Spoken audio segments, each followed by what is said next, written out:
Olá pessoal, tudo bem com vocês? Me chamo Daniele e a aula de hoje é sobre os conceitos iniciais de pirâmides. Vamos lá? Bem, no terceiro milênio, antes da era cristã, os egípcios construíram grandes monumentos, que eram as pirâmides. Eles serviam de tumbas para seus faraós. Essas pirâmides, como eu falei a vocês, eram poliedros com o nome de pirâmides. Por possuírem bases quadrangulares, essas construções são chamadas de pirâmides quadrangulares, como esse exemplo abaixo que vocês estão vendo. Na geometria, o conceito de pirâmide é bem mais geral, conforme a definição que eu vou falar agora. Bom, o que seria uma pirâmide?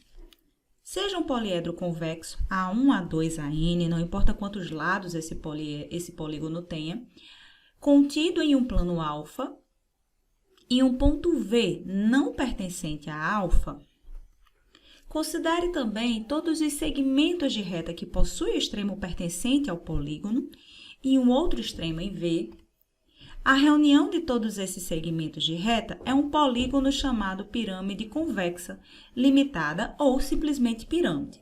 Bom, para vocês visualizarem essa definição, nós temos justamente isso aqui, ó, a base, que seria o polígono, os vértices, A1, A2, A3, A4, AN, o plano alfa, o V, que é o vértice, e os segmentos que partem da base, dos vértices da base até o vértice da pirâmide.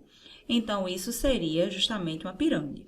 Uma coisa que vocês vão saber para diferenciar bastante uma pirâmide de um prisma, por exemplo, é que no prisma as faces laterais são paralelogramos. Já na pirâmide, as faces laterais são sempre triângulos. Claro que isso não vai ser de acordo, por exemplo, com o tronco da pirâmide, né? Porque vai ser uma secção que vai ocorrer, que é uma coisa que a gente vai falar mais na frente. Mas uma pirâmide completa, né? Sempre as faces laterais vão ser triângulos. Agora eu vou falar dos elementos da pirâmide. Nós temos aqui essa pirâmide, ó. O polígono, que é a base, o plano alfa, o ponto de encontro dos vértices da base com os vértices da pirâmide, e aí nós vamos traçar os segmentos ou os elementos dessa pirâmide. O primeiro elemento que eu vou falar é justamente a base, que quando a gente for calcular a área, nós vamos chamar de área da base. Essa facezinha aqui, ó, é a base da pirâmide, que vai depender de que base ela tiver. Então, se a base for um quadrado, eu vou calcular a área de um quadrado. Se a base for um retângulo, eu vou calcular a área de um retângulo, e assim sucessivamente. Outro elemento é a face lateral. Como eu falei para vocês, são sempre triângulos. Então, a quantidade de faces vai depender da quantidade de lados que tiver o polígono da base. Já as arestas da base são esses segmentos aqui, ó. Esse vermelhinho, por exemplo, aqui, que vai de A a E. Esses segmentos aqui são chamados de arestas da base, porque são os lados que formam o polígono da base.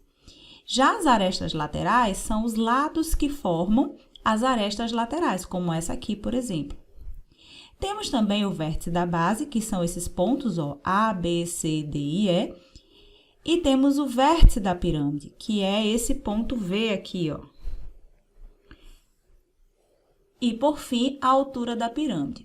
A altura da pirâmide vai ser sempre um segmento de reta que parte do vértice da pirâmide até o plano da base. Então, essa seria a altura. Algumas vezes a altura vai estar interna à pirâmide, outras vezes ela vai ser externa à pirâmide. A nomenclatura das pirâmides, ela vai ser determinada de acordo com a sua base. Por exemplo, essa pirâmide, a base é um hexágono, então nós chamamos de pirâmide hexagonal. Já essa pirâmide aqui, a base é um triângulo, então nós dizemos que é uma pirâmide triangular. Ou tetraedro, se for todos os lados de um triângulo equilátero. Já essa final aqui, que é o Museu do Louvre, né? Ela é uma pirâmide quadrangular, porque a base é um quadrado. Agora eu vou falar da classificação das pirâmides. A primeira classificação é sobre a pirâmide regular. O que seria uma pirâmide regular? Se sua base é um polígono regular e a projeção ortogonal do seu vértice até o plano da base é o centro dessa base, então nós dizemos que essa é uma pirâmide regular. E o que seria um polígono regular? Um polígono regular são polígonos em que todas as suas arestas têm o mesmo comprimento. Por exemplo, o quadrado, o triângulo equilátero, o hexágono. Então, todas essas bases são polígonos regulares. E aqui vocês vão ver a altura, ó. Ela está no centro da base, partindo do vértice. Por exemplo, essa pirâmide do Egito, ela também é uma pirâmide regular. Já uma pirâmide irregular, ela ocorre o seguinte: a base vai ser um polígono irregular. Então, não necessariamente não vai ocorrer da altura estar coincidindo com o centro da base, tá bom? Já que o polígono é irregular. Então, esse é um exemplo de uma pirâmide irregular. Já a pirâmide côncava é uma pirâmide em que a base é um polígono côncavo. Ou seja, vocês estão visualizando que a classificação das pirâmides ela vai depender justamente da base. Esse é mais um exemplo de um polígono côncavo. Quem não lembra o que é um polígono côncavo, para você ter ideia, basta traçar um segmento de reta de um ponto a outro aqui, ó, no plano da base desse polígono. Se esse segmento estiver fora do plano do polígono, então nós dizemos que esse polígono é irregular, tá bom? Ou côncavo. Pirâmide convexa. A base é um polígono convexo. Então, esse seria o polígono convexo. Se a gente traçar o segmento de reta, ó, esse segmento de reta vai estar completamente inserido dentro do polígono.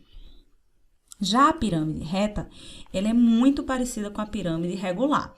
A diferença é que não necessariamente a base vai ser um polígono regular, mas o vértice e a projeção coincidente com o centro da base vai ser sempre verdadeira. Então, aqui, ó, está um exemplo da pirâmide reta. Você vai ver que a altura está interna à pirâmide. Já a pirâmide oblíqua é uma pirâmide em que a altura, ou seja, a sua projeção, não coincide com o centro da base. Essa aqui, ó, o caso dessa externa. A altura está externa à pirâmide. Normalmente, isso ocorre com polígonos irregulares. Aqui mais um exemplo, tá bom? Mas é necessariamente um polígono regular? Não. A diferença é que, por exemplo, esse ângulozinho aqui, ó, essa altura não vai ser coincidente com o centro da base. Bom, pessoal, espero que vocês tenham compreendido a aula de hoje. Se gostaram desse vídeo, curtam, se inscrevam no meu canal e até a próxima. Tchau, tchau!